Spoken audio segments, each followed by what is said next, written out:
सेवा जोहार साथियों, ग्रेट गोंडवाना यूट्यूब चैनल में आप सभी का स्वागत है। आज हम एक विशेष विषय को लेकर आए हुए हैं। आज बैसाख पूर्णिमा का जो त्यौहार आज कोयतुर समाज मना रहा है। इस तिथि में जो है गांव के जो सियाने हैं उनका मान्यता है कि इस बैसाख पूर्णिमा की जो तिथि है इसमें बड़े देव स्थल या और भी जो देव स्थलों में सतरंगी झंडा जो लगाया जाता है उसको बैसाख की पुण्य तिथि को ये झंडा बदला जाता है। और इसके बाद और बैसाख पूर्णिमा का जो है हमारे कोयतुर समाज में क्या स्थान है, क्या महत्व है, उसका क्या मान्यताएं हैं, इस विषय को लेकर के और आज हमारे बीच में हमेशा की तरह दादा देव सिंह सैयाम जी आज हमारे YouTube चैनल में हैं।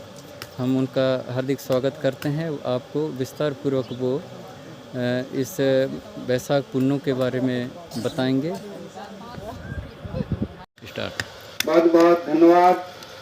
ग्रेट गोंडवाना YouTube चैनल में उपस्थित सभी सगा समाज को मैं देव सिंह सैयाम गोत्र चिन्ह से ही 7 देवधारी की ओर से आप सब लोगों को सेवा जोहार करते हुए आज का दिन जो बैसाख पूर्णिमा के उपलक्ष्य में जो बड़ा देव पूजन किया जाता है, इसके संबंध में हमारे पुरखों का जो मान्यता रही है उसे हम समाज को YouTube चैनल की तरफ से अवगत कराना चाहते हैं। साथियों, इस बड़ा देव पूजन में 5 कलश का जो पूजा की जाती है उसमें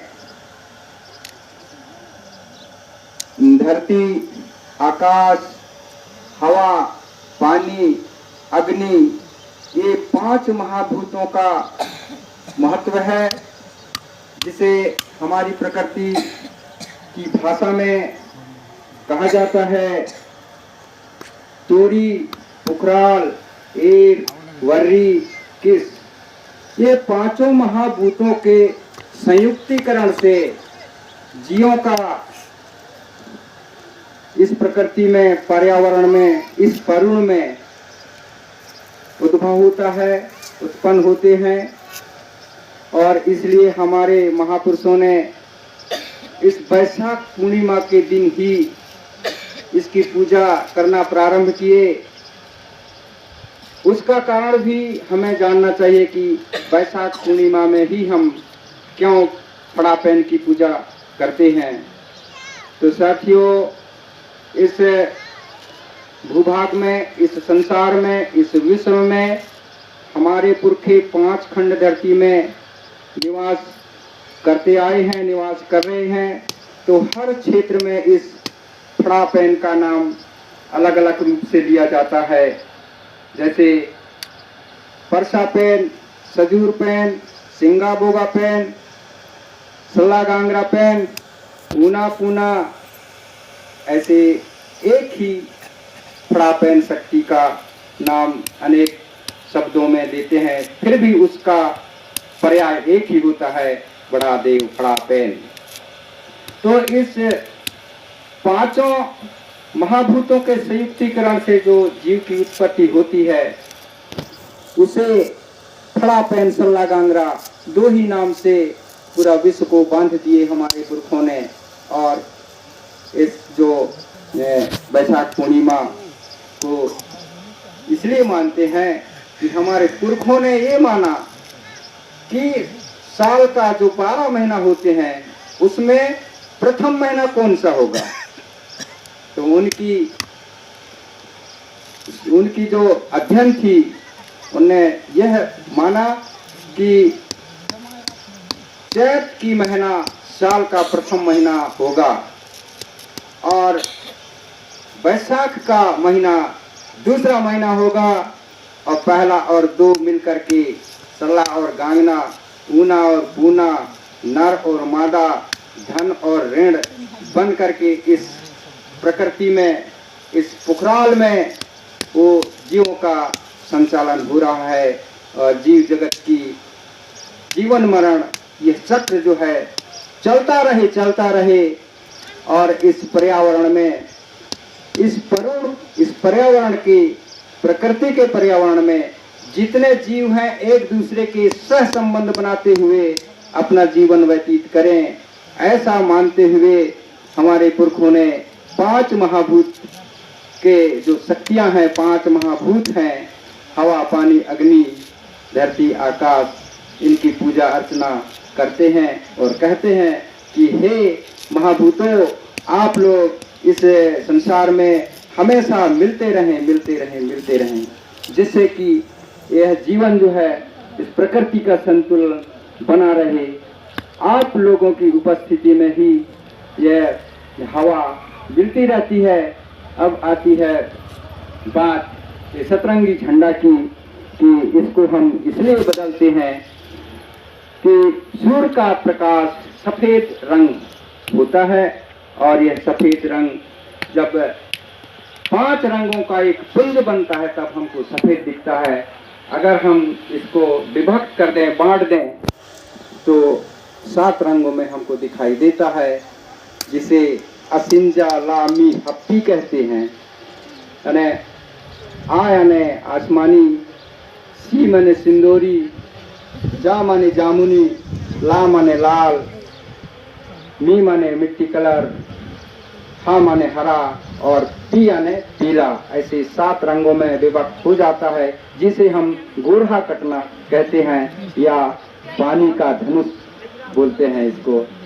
इसकी उपस्थिति में ही जितने पेड़ पौधे हमको हरे भरे दिखाई देते हैं, ये अपना प्रकाश संश्लेषण की क्रिया द्वारा ऑक्सीजन गैस को छोड़ते हैं और कार्बन डाइऑक्साइड को ग्रहण करते हैं।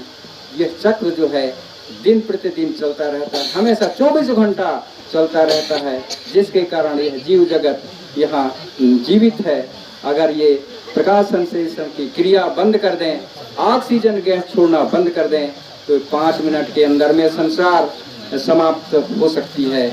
ऐसा हमारे पुरखों की मान्यता थी और आज विज्ञान ने इसी को पढ़ाया भी जा रहा है।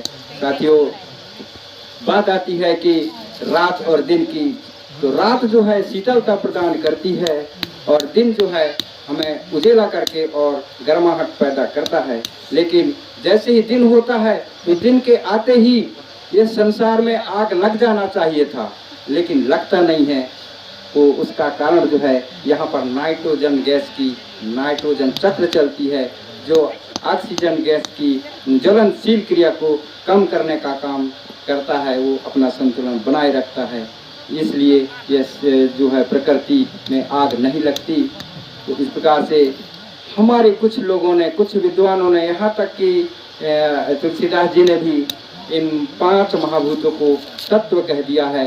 ये तत्व नहीं है, यौगिक है, क्योंकि इस हवा में oxygen, carbon dioxide, nitrogen, halogen, krypton, neon, argon, बहुत से गैसों का मिश्रण को हम एक वायु, हवा, एयर के रूप में बोलते हैं। ये तत्व नहीं, एक मिश्रण है। ठीक इसी प्रकार से पानी, वाटर, इसको भी तत्व कह दिया गया है। कह रहे हैं हमारे समाज के लोग, अब तत्व कहना बंद करें, पंच महाभूत बोलें, ये अजर अमर अविनाशी हैं। पानी में भी हाइड्रोजन और ऑक्सीजन का दोनों का मिलने से पानी का एक परमाणु बनता है, अणु बनता है, जिसको H2O कहते हैं। इसमें भी ढेर सारे चीज़ घुले रहते हैं। यह तत्व नहीं एक मिश्रण है।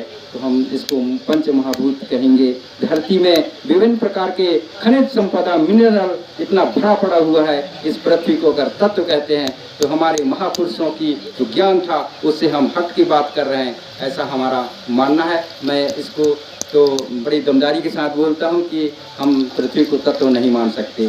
तो ये महाभूतों में इनकी गिनती है, इनकी सेवा अर्चना हम करते हैं और हमेशा यहाँ के जितने भी जीव जगत हैं मिट्टी, छोटे छोटे कण, रज कण, मेरु, शिला, लता, बेल, हिम, इन सब से हमारा संबंध बना रहता है। इसलिए हम निरोग रहते हैं और हमारी जो रोगों की प्रतिरोधक क्षमता बढ़ती रहती है। हम तो कहते हैं कि जितना ज़्यादा हम मिट्टी में नहाएंगे, धोएंगे, धूल में खेलेंगे, कूदेंगे, उतना ही हमारी रोग प्रतिरोधक क्षमता बढ़ता रहता है। ऐसा मैं तो महसूस करता हूँ, बाकी करते हो कि नहीं। इसलिए मैं चाहूँगा कि इसको धरती माँ को तत्व ना कहते हुए पंच महाभूतों में इनका नाम लिया जाए। और इसी प्रकार से अग्नि, आग, इसमें भी धन ऋण से ही हम इसका प्रज्वलन करते हैं। पत्थर से पत्थर टकरा करके भी हम निकलवा सकते हैं आग, और लकड़ी को एक दूसरे से घस के भी हम तो प्रैक्टिकल किए हुए हैं, निकाल लेते हैं। तो यह आग भी तत्व नहीं, ये महाभूत इनकी गिनती है।